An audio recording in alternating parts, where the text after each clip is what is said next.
Salut, alors aujourd'hui je te montre le programme du bas du corps que je t'ai préparé.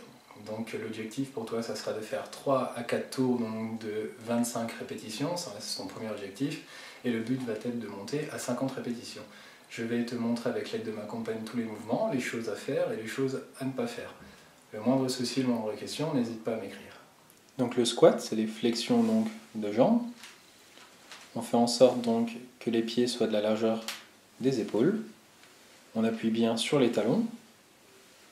On cambre légèrement le dos donc pour conserver le dos droit. On ne verrouille pas tout en haut du mouvement pour préserver ses articulations. Je souffle pendant l'effort.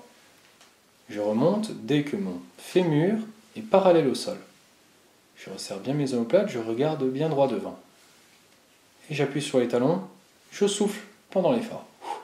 Je prends l'air et je souffle. L'astuce, c'est d'essayer de s'asseoir sur une chaise qui serait 1 mètre derrière soi. Ça force à sortir les fesses tout en préservant le dos. Ne jamais arrondir le dos sur ce mouvement. Donc les fentes, qui travaillent aussi l'ensemble de la cuisse, je fais un grand pas en avant et je descends. La rotule ne doit pas dépasser ma pointe de pied. Mon fémur doit être parallèle au sol. Mes mains du côté pour mon équilibre, je resserre mes omoplates, je souffle pendant la montée. Et je souffle. De profil s'il te plaît. Je fais déjà toute une jambe, puis ensuite tout de l'autre. Un grand pas en avant, et je descends. Là on voit bien que le genou ne dépasse pas la pointe de pied. Je ne suis pas obligé de verrouiller tout en haut, et je souffle. Je prends l'air, je souffle. Resserre bien les omoplates. Ok. Le soulevé de terre, jambes tendues.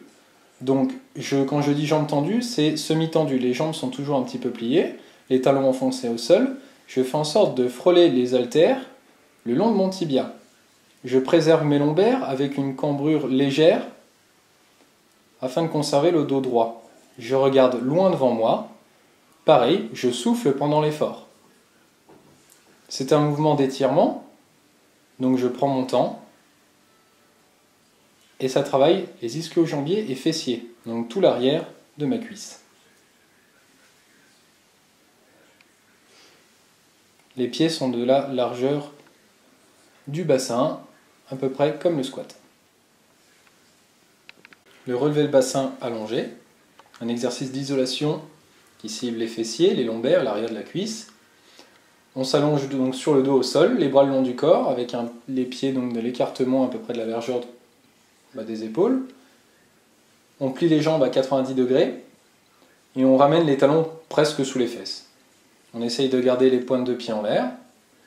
À la force des fessiers, il faut soulever le torse et les jambes le plus haut possible. Il faut former un triangle en fait avec le sol. Les épaules et les omoplates restent en fait au contact tout le temps sur le sol et ça sert en fait de levier. Il faut tenir la position 1 seconde en haut et puis faire une contraction du fessier aussi fort que possible, et puis on revient à la position de base. Les crunchs, donc c'est un exercice qui cible la sangle abdominale, principalement le haut. On s'allonge à terre, on replie les jambes, on croise les mains, on les met où on veut, donc soit sur les épaules ou soit comme ça près des tempes, mais jamais derrière pour ne pas tirer sur les cervicales. Il faut relever en fait sans à-coups et il faut décoller les épaules du sol. On enroule bien correctement donc le bassin. Et on va dire qu'on s'arrête lorsque les lombaires décollent du sol.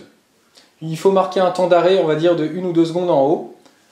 Dans cette position, je contracte fort les abdos et il faut revenir lentement à la position de départ. Donc il faut bien respirer pour bien contracter aussi les abdominaux. On peut mettre les jambes en l'air autrement. Et puis voilà. C'est un mouvement que si on est capable d'en faire 25-30, ça veut dire qu'on le fait mal. Même mouvement. Sauf que là, on se concentre un peu plus donc sur les obliques, sur le côté, où je fais une rotation de mon buste, au lieu de le redresser donc de face.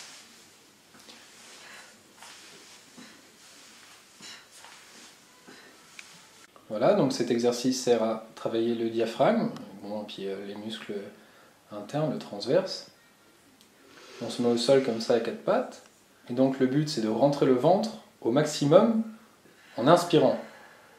Puis après, on relâche les muscles en soufflant. Ce sont des mouvements qui doivent être très lent et contrôlé. Une respiration peut s'étendre à 15-20 secondes comme une inspiration également. On prend son temps pour cet exercice et c'est ce qui fait qu'on a un ventre plat principalement, c'est le transverse. Un peu plus de profil s'il te plaît.